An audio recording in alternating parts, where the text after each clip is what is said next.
day 5. What are your immediate takeaways? I thought today was one of our longer practices based on the league calendar. So we were out there a little longer than we have been. I thought we got a lot of good red zone work done. So overall, I thought we handled the heat pretty well. There'll be a lot of film, for us to get on some of the corrections, and but I thought overall coming away from it, there was some good work.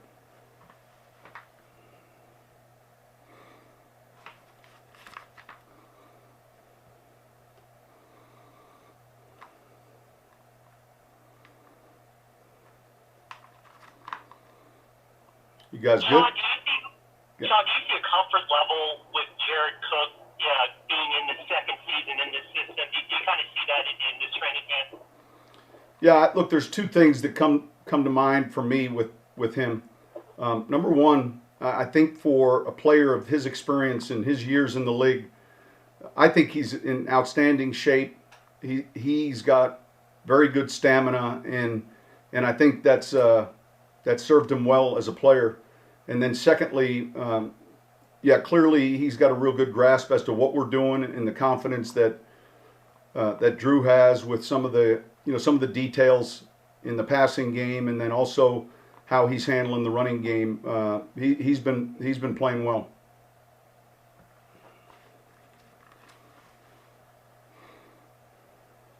Sean, with a couple of practices in the books now with Sheldon, how do you think he's kind of bounced back from the disappointing end of last year?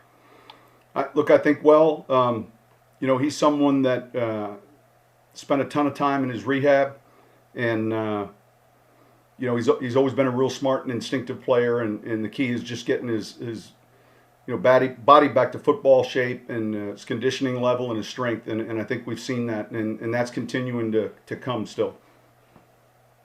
Hey, Sean, I don't know if you were asked this earlier or not, but if you all even thought about having any kind of hurricane plan in case this thing comes our way? Yeah, look, and we have. Mickey and I have talked for the last, I'd say, 3 days. This isn't the first time that this is something we've dealt with. At times, we have a plan in place, and look, if it's something that we need to execute, we will. So we're monitoring both those tropical storms right now, and then we'll pay close attention to them.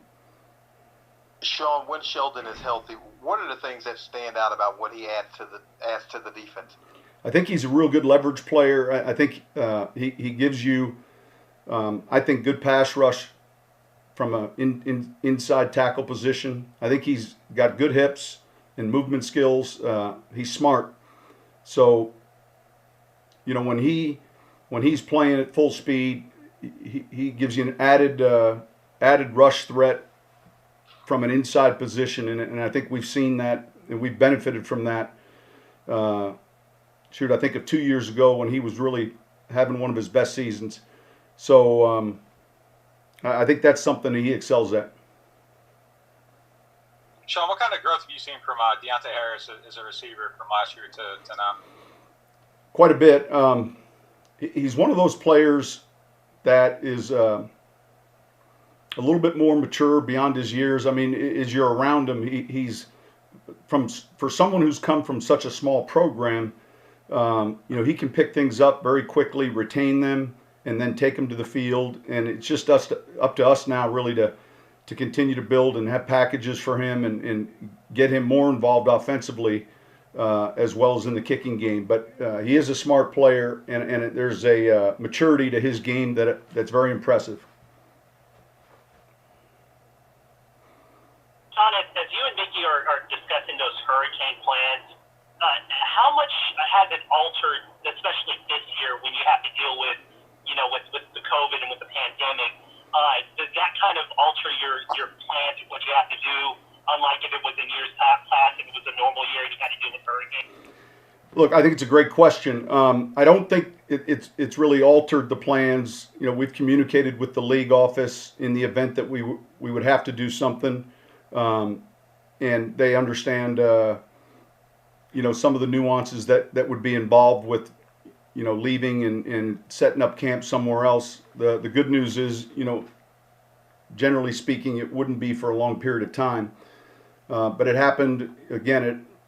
I think I forget the year Gustav came through, and that was the week before we opened the season, and we were playing Tampa at home that year. So we have a plan in place. The league's been notified. We'll just monitor both of these storms and kind of go from there.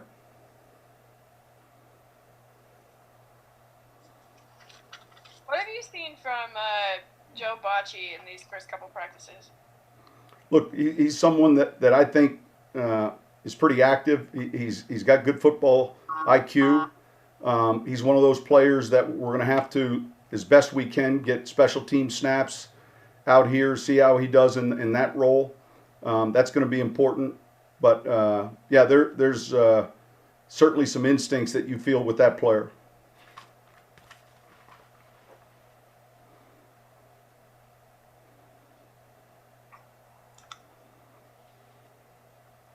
All right, thank you, guys.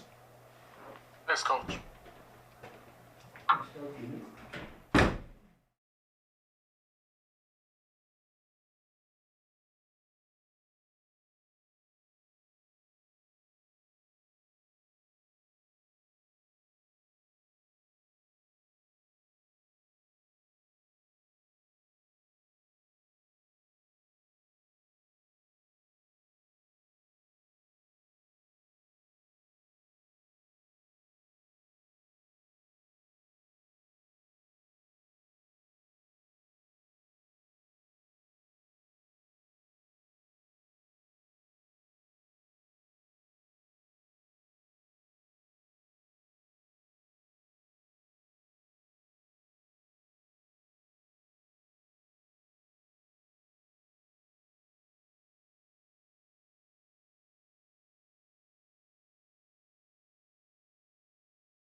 First question is going to go to Luke Johnson. Luke?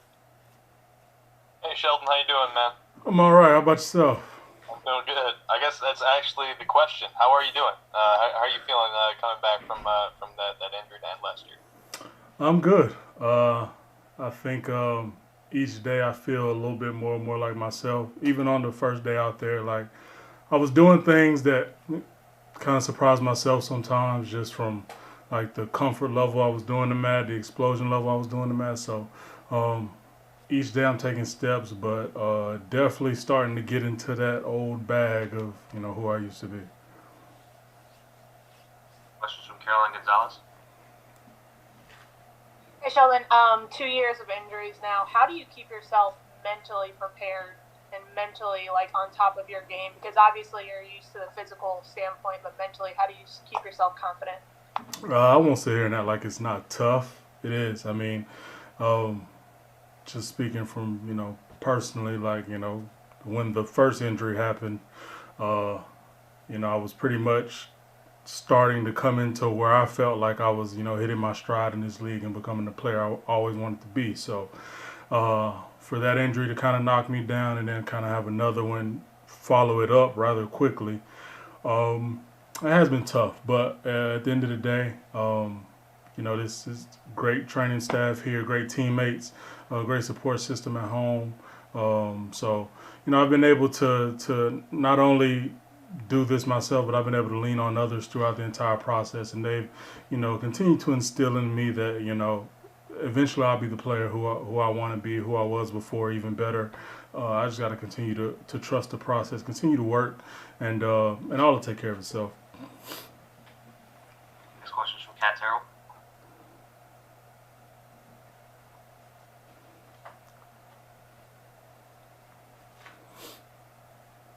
Kat, I think you might be muted.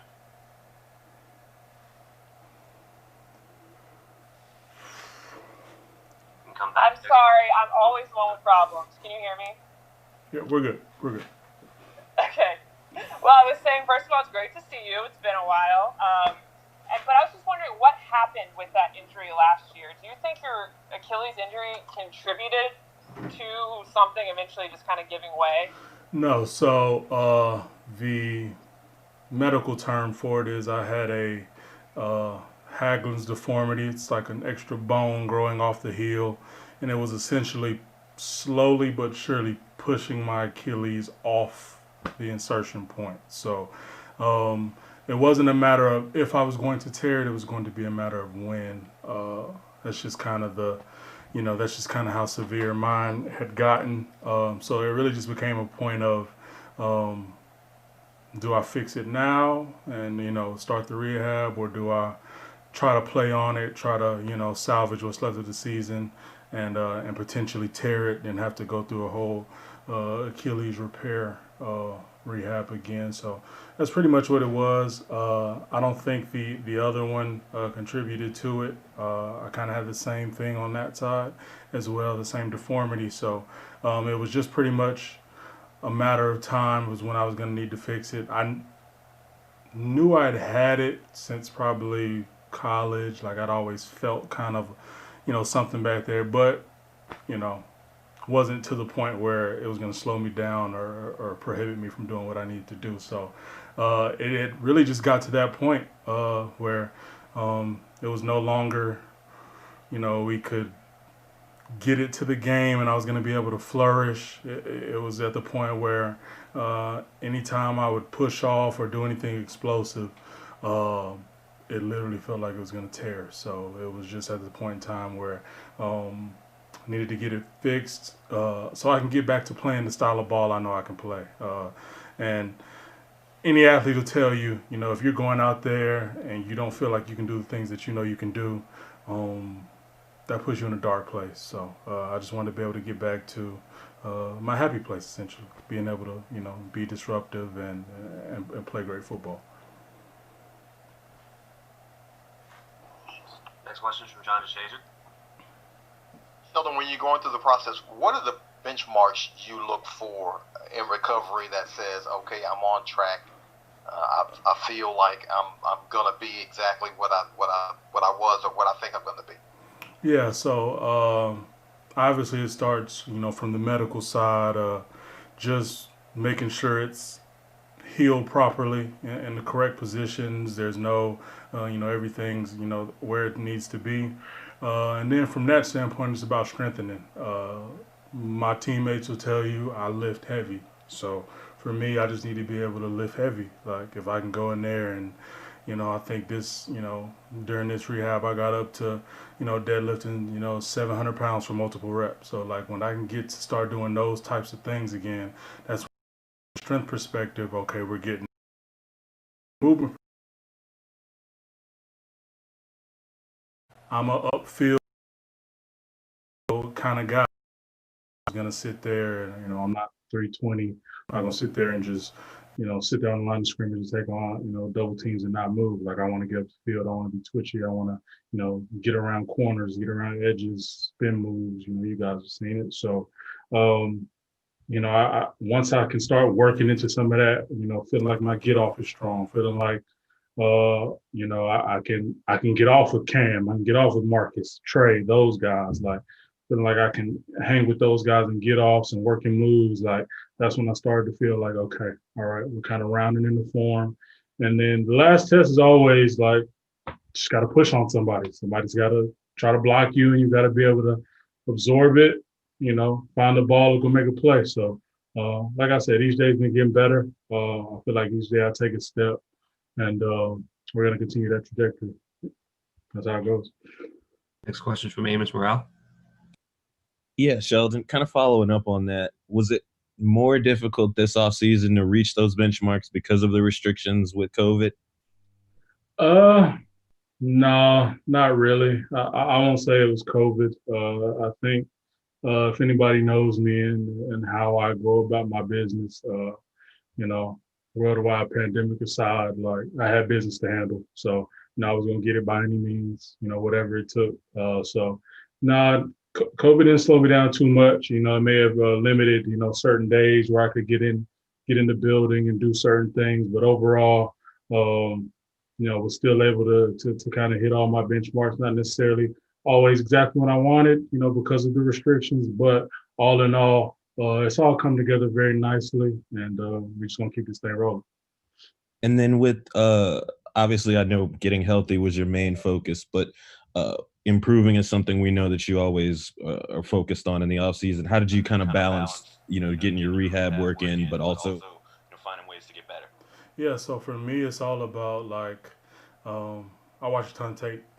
Like I'm always trying to study and figure out, what's gonna work for me, what's worked for other guys, and if I can incorporate that into my game. And then also just looking at myself. I literally probably went back and watched myself from my rookie year all the way to now. So I've done a lot of self-study, done a lot of just critiquing myself and finding the better parts of myself throughout each year and trying to combine those and ultimately get back to being the player that I've always dreamt of being, because I haven't hit that plateau yet. Guys, we have time for two more. Next question is from Andrew Doak. Andrew? Hey, Sheldon, good to see you, man. Two-part question for you. Good follow-up. You mentioned the 40 that you had that was kind of on both sides. It sounded like with the extra bone. Was that kind of a hereditary kind of family history type thing? Or just something that naturally developed? Couldn't tell you. Like I said, I know I've kind of felt it since college.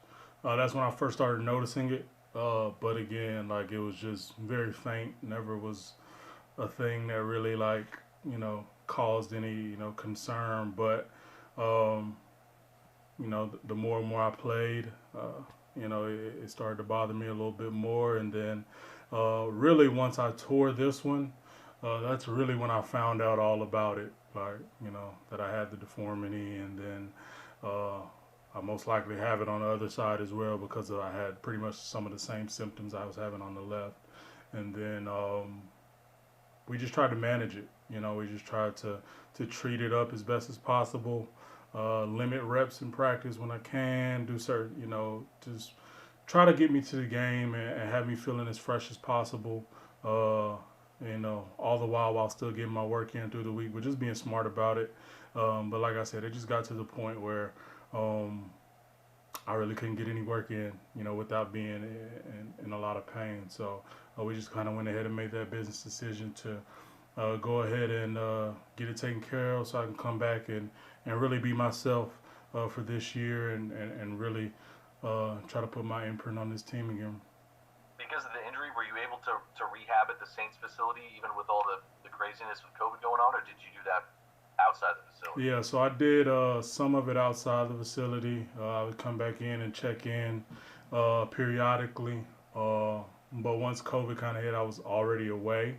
So, I just kind of got stuck there for a little bit. But pretty much once it got back to the nitty gritty of my rehab and really getting to it, I was back in the building with the staff and Cam and Marcus and Trey and those guys pretty much every day. Thanks, mate. No problem. Last questions for Amy. Amy? Hey, Sheldon.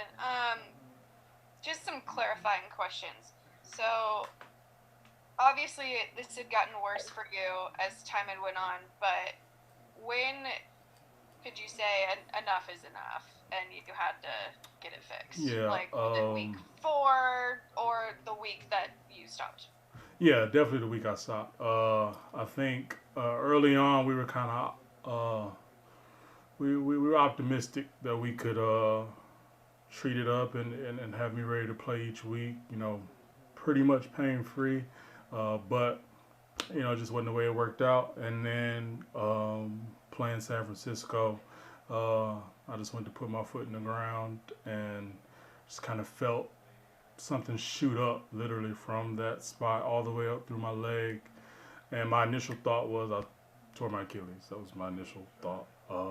But, I went to put my foot in the ground again. I was like, okay, it's not torn. I was like, but I can't keep doing this. When I saw the told him how much pain I was.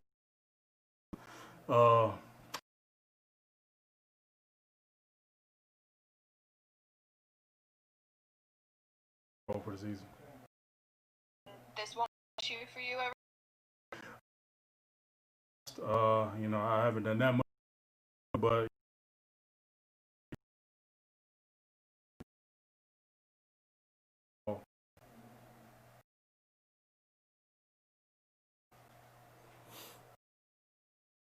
Thanks, Sheldon. no problem.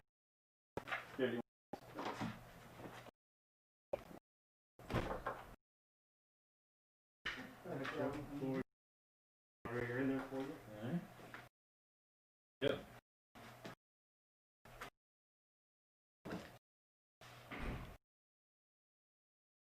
Good. You can hear me okay? Yeah, all good. Perfect. Thank you for joining us. If you guys have a question, put it right in the chat. We can get started. We have Joe Bachie here. First question is going to be from Luke Johnson. Luke? Hey, Joe. How weird was this offseason for you? Just like just knowing that your first introduction to this team is just like all virtual and you don't actually get to show up and show what you can do on a practice field till like mid-August. Yeah, it's definitely a lot different. But this is kind of like my normal. I don't know any other way for the NFL.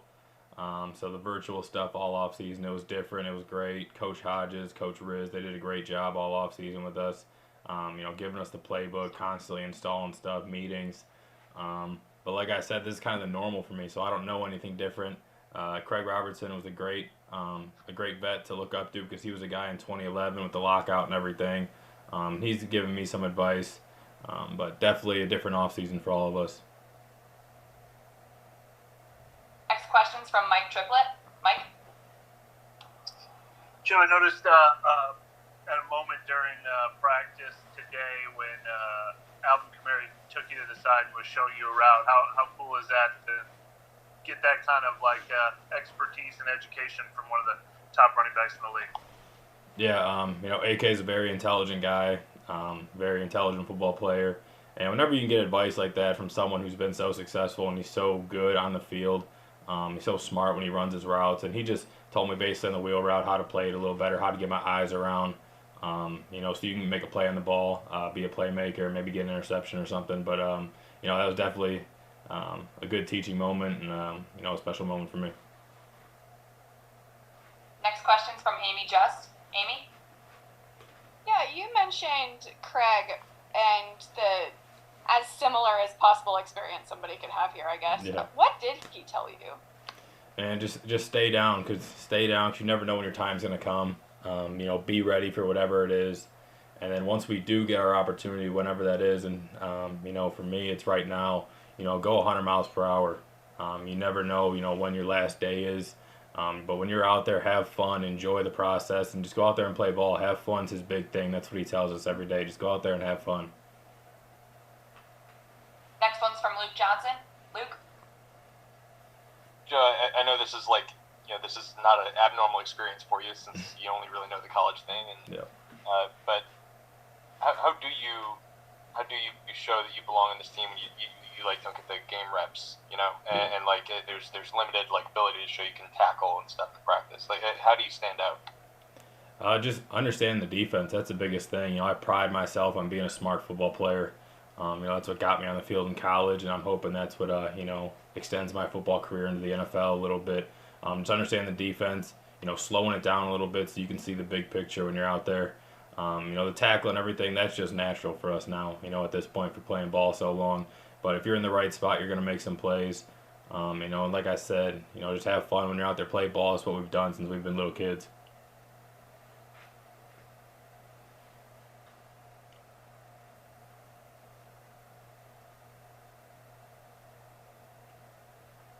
Next question's from Amy Just. Amy? Yeah, what's it been like being in a room with a guy like Demario Davis? I mean, he's a leader in multiple different ways, whether that's on or off the field too. No, he's a great leader. You got to see that guy take notes. It's something I've noticed. When you're a young guy, you come in, you look up to the guys who have been there, who've had success, have been through the league. And, you watch him and how he studies film, how he takes notes. He's just a great leader on and off the field. And it's great to have someone like that in your room because you can constantly learn from someone like that. And that's our job. Not only as young guys, as just guys in the NFL, as anyone. You want to constantly learn, and you can look up to someone like that. It's a great example for us.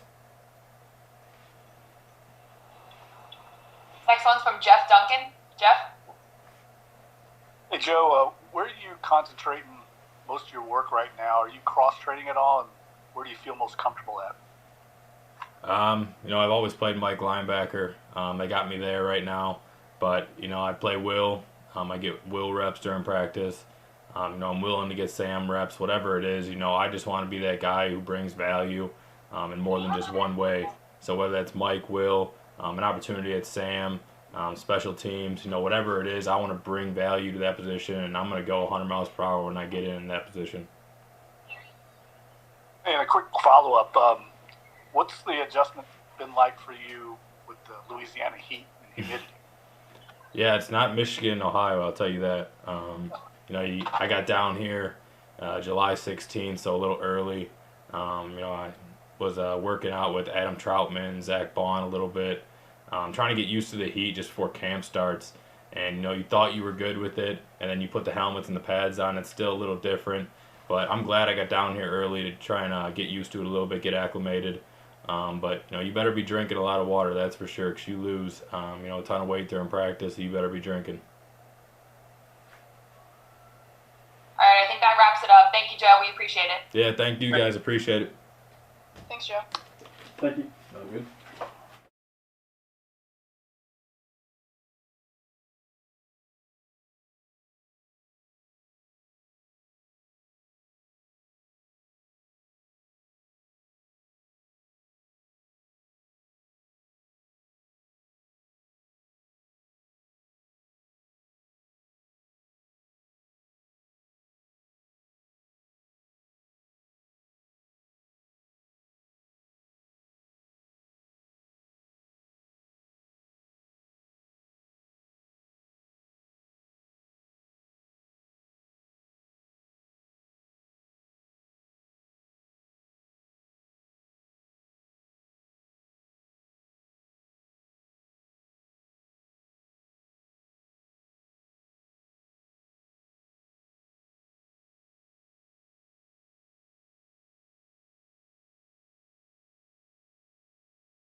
We have Jared Cook here, guys. If you have a question, put it right in the chat and we can get started.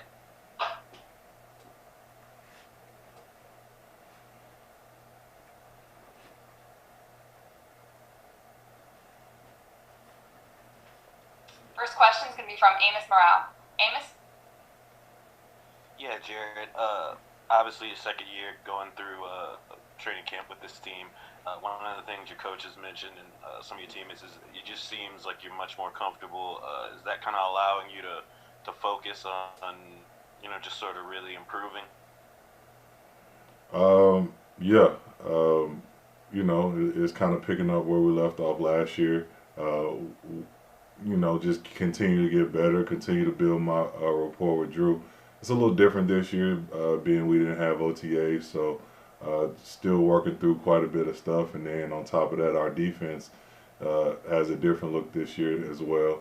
They've been throwing a lot of kinks in and giving us different looks. So it's getting you moving with Drew.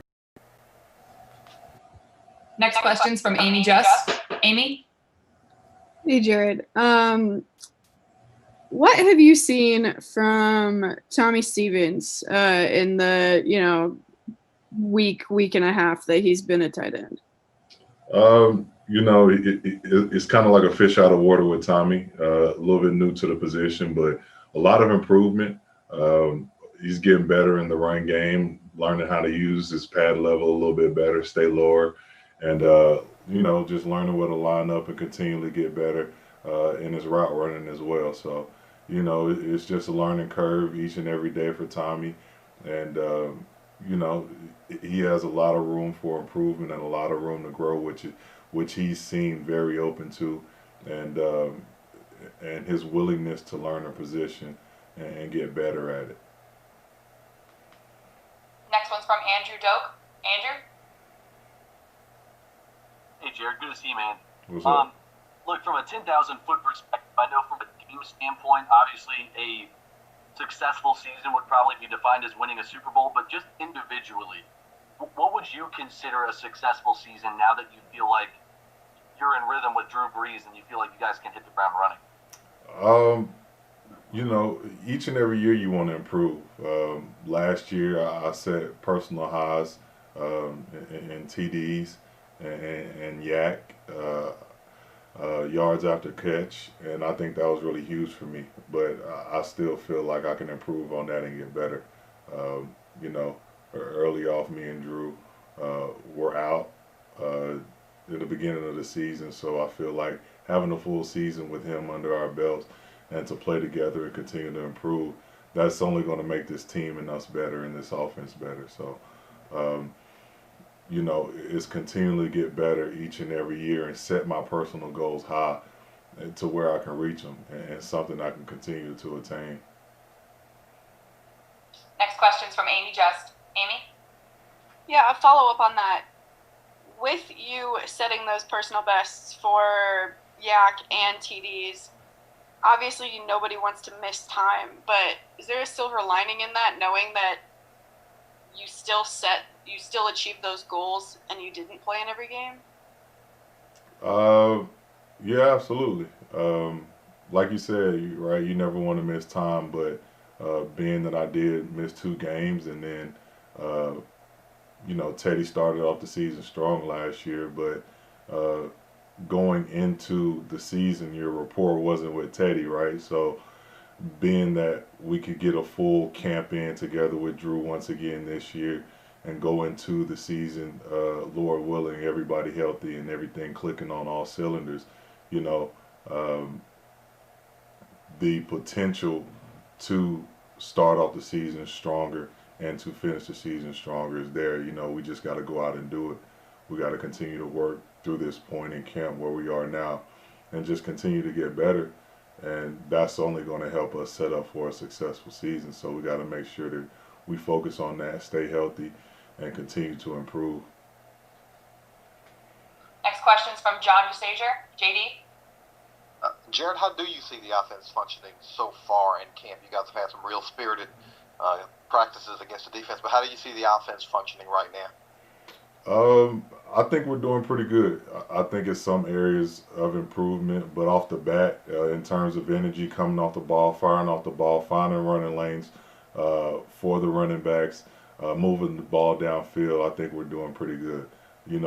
There's always room for improvement, and it's still early, and I think we could get a lot better than we are right now. And like I said before, defense, they got a new look to them this year, man. They're firing off the ball, and they got Malcolm Jenkins back there that's helping them quite a bit, and they're throwing a lot of different looks at us offensively. But I think we definitely have room for improvement. And, that's the good thing about practicing against such a good defense is, obviously sometimes they're going to win some, but those are the type of defenses that get you ready for Sunday. The better that your defense is in practice and the better competition that you have to go up against, the better and easier your looks are going to be on Sundays. Do you get the sense from last year, and I guess rolling into training camp, that this team really has a good idea of how to use the physical dimensions that you give in the red zone? You hope so. And not only in the red zone, but just across the field and across the board. And you hope that a team recognizes what each individual player can bring to the table, right? So that opens up your tool shed to a lot of different, like the Swiss Army knife, like Coach Payton likes to use. That just gives you more weapons on your Swiss Army knife when you understand what each type of player brings to the table and who they are and the things that they can do in terms of your offensive ability. So I hope so. Next question's from Rod Walker. Rod? Hey, Jared, I figured I'd try it again. Can you tell us a little bit about Jameis and just what you've seen from him? Either in the huddle or outside of the huddle. I feel like he's getting a lot more confident in his offense.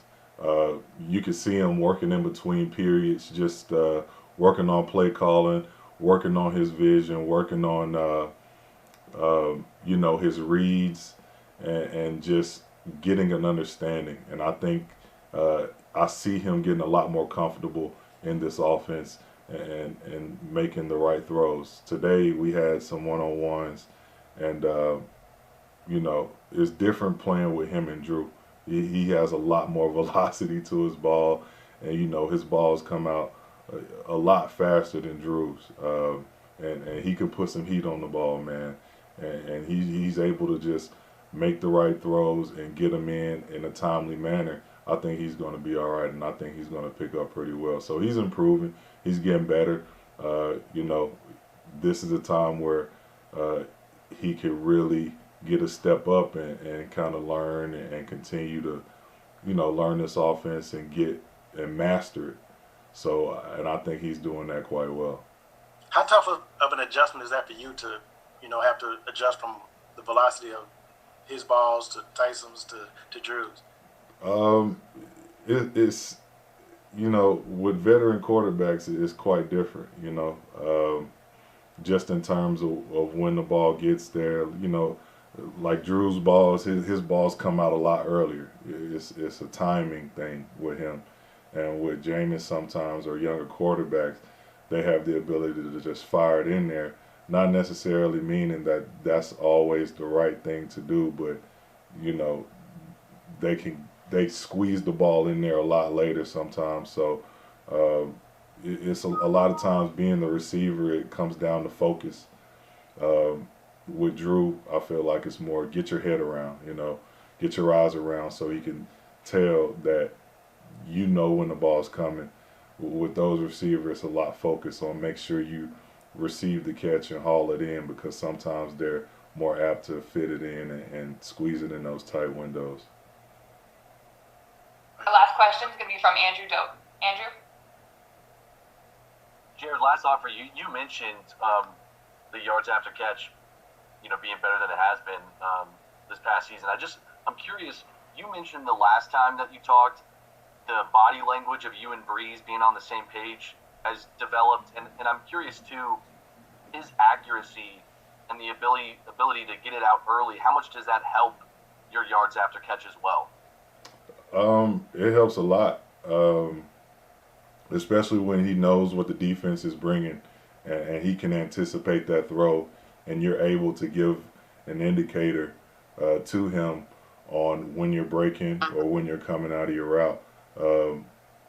A lot of times that helps get the ball in your hands early before the defender gets there or before the defender breaks towards you, so you're able to catch that ball, get your eyes around faster, and look upfield to anticipate the angles in which the defender is trying to get to you or tackle you. That way you can split the defenders, or maybe you can give a shake move and get around to the outside. When you're able to see the same thing as the quarterback, it makes it a lot easier pre-snap. It makes it a lot easier when the ball's in the air, as well as when you're coming out of your break once you've received the ball and got north and south. Thanks, sir. That should wrap it up. Thank you, Jared. We appreciate it. Appreciate y'all. Thank you. Thanks. Thanks, Jared. All right.